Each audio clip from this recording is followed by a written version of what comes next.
Well,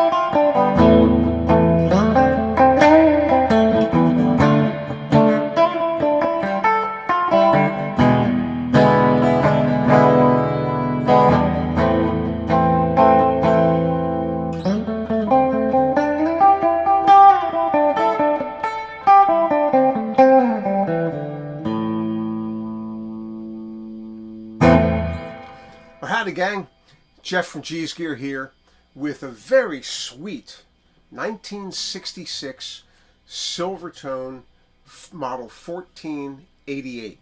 This is the Harmony made Silvertone silhouette, and it's in really good shape. It has a lot of honest playwear that is really manifest in scratches and chips of paint, but nothing structural. It plays beautifully. Everything is, well, almost everything's original. We did do a little bit of work to it to bring this baby back to life. But let's back up a minute and talk about what this is. This is a Silvertone guitar that was sold through Sears in the they sold through the probably 40s, 50s, 60s, up into the 70s. Many, not all, but many of the Silvertone guitars were made by the Harmony Company in Chicago, and this is one of them. When Harmony made guitars for other retailers, for Montgomery Ward's, for Alden's, for Sears, for Silvertone, they would typically take a stock Harmony model and put a different name on the headstock.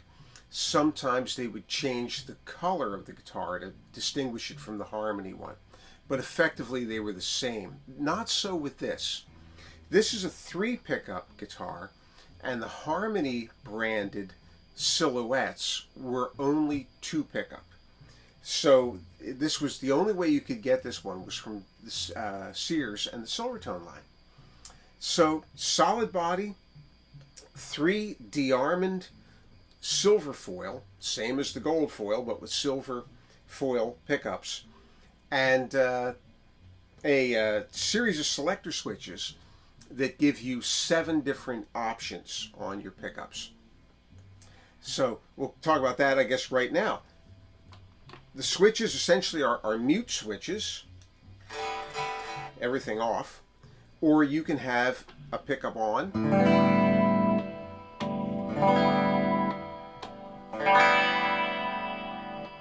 or you can have all 3 of them on, or you can have any 2. So with a Fender Stratocaster, as the classic example of the 3-pickup guitar, you typically have a 5-way selector switch, and you get you get all 3 of them, or you get the first and second, or the second and third, or I think any one of them, something like that. It's 5. I should know this. It's 5 options. With the Harmony guitars, the silhouette here with the button selectors, or with something like a Harmony H75 guitar with 3 switches, you can have all 3 of them on. That's 1. Any one of them on, 2, 3, 4, or any 2 of them on. So you can have the first and second, or the second and third, or the first and third. And in the controls here, you've got a master volume, and then you have a tone control for each of the 3 pickups. It's real simple and straightforward. Now, to the discerning eye, something already looks different. The gumdrop style knobs are not here. When this guitar came into the shop, all 4 of the potentiometers were frozen in place. They were corroded shut. We got one of them to free up. But they're the old mini pots, and the mini pots are no longer readily available. So we replaced the entire wiring harness, and there's a photograph of it in the listing. Replaced the entire wiring harness with new potentiometers, and they would not accommodate the size of the old gumdrop knobs, so we put on speed knobs here. That's the major difference in the guitar. The only other thing that's not original are the ferrules up here.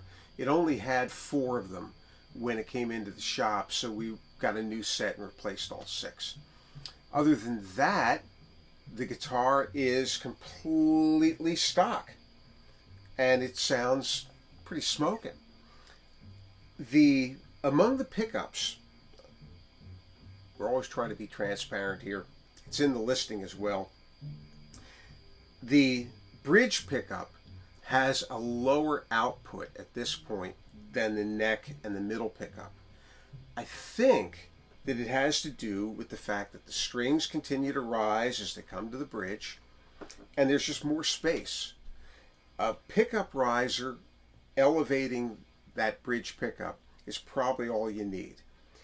The pickups are riveted to the scratch plate. It's not a big deal to drill them out, but I didn't want to unduly mess with the originality of the guitar. We had to change out the pots.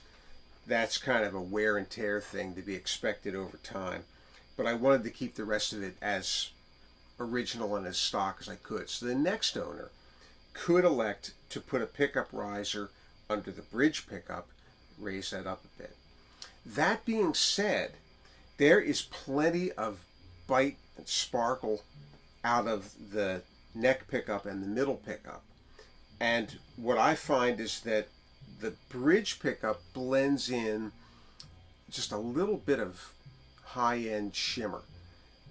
But so let's hear let's hear the 3 pickups individually. So here is our neck pickup.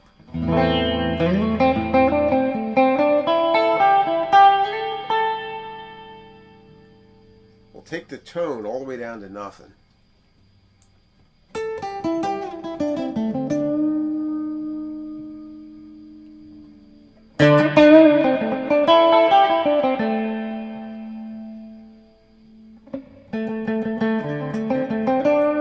So you got real mellow sound.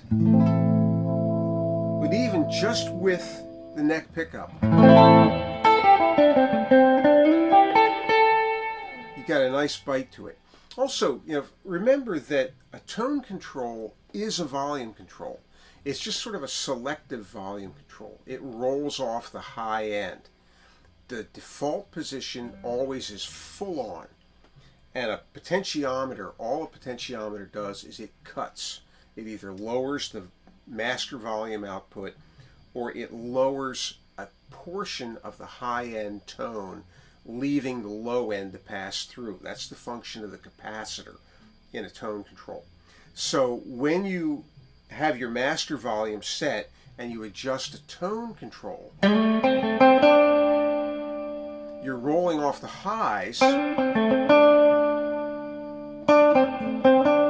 but the highs compose part of the total volume. You're rolling off that too.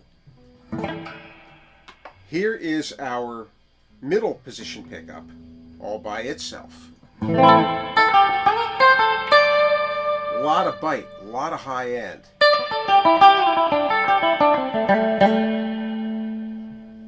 Take that tone all the way down to nothing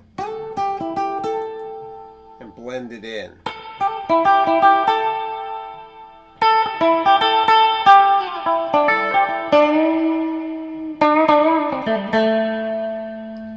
So right there, those 2 pickups by themselves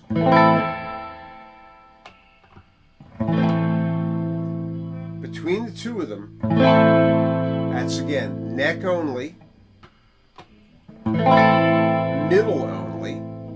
Put the 2 of them together, and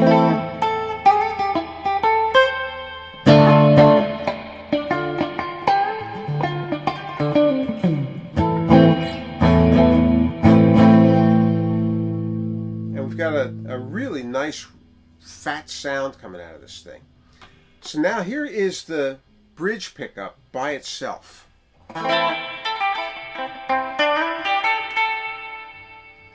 And there is more pickup there. We can bring the volume up. If we just wanted to hear the bridge pickup all alone, we'll bring the volume there up. Ooh, too hot for the recording.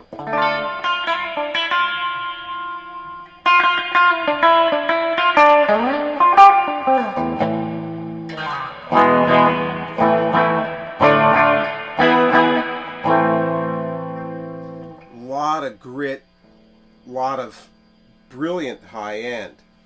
So for the purposes of this recording and not blowing out the microphone on my little video camera, what we're going to do is I'm going to roll the volume back off a bit and then bring in the other pickups so you can kind of hear that.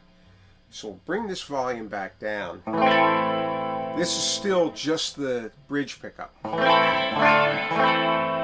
Have a bridge and middle. And that bridge pickup still giving it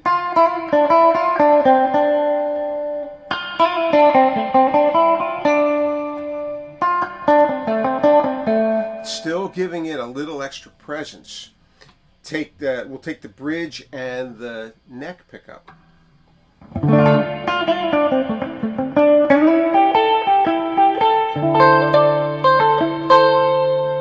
And that's just really bluesy to me. That's a really nice blues kind of tone. Almost jazzy.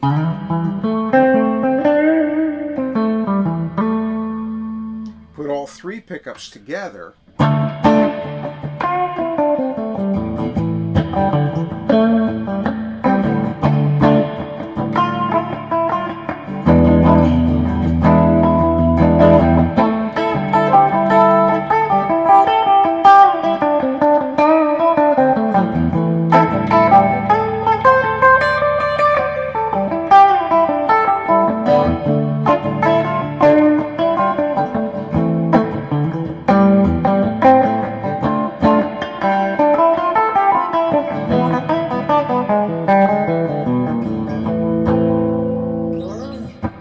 Got a rockin' little machine.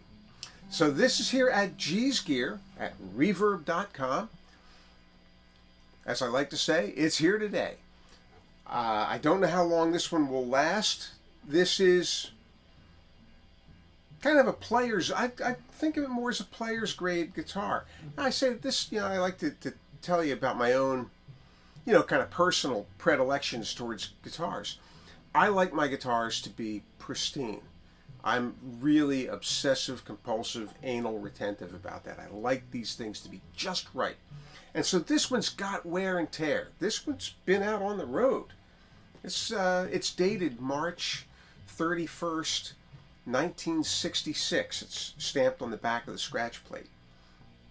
And so it's got some wear and tear and it's got some miles on it. That will bring the price of it down from, say, a museum piece guitar. But it's there at G's Gear, and it could be calling to you.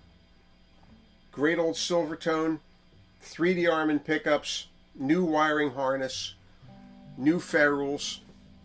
Everything else is original. Everything else is tight. We leveled and crowned the frets. Cleaned everything up in general. Oh, with the wiring harness, we put in a new jack as part of that. It is missing the whammy bar, but all of the components, in other words, the spring for the whammy bar, is in place underneath the tailpiece here. All right, gang. Thanks for checking in. Hopefully you'll come by the store, look for this, look for other cool guitars we have, and we'll see you on the flip side.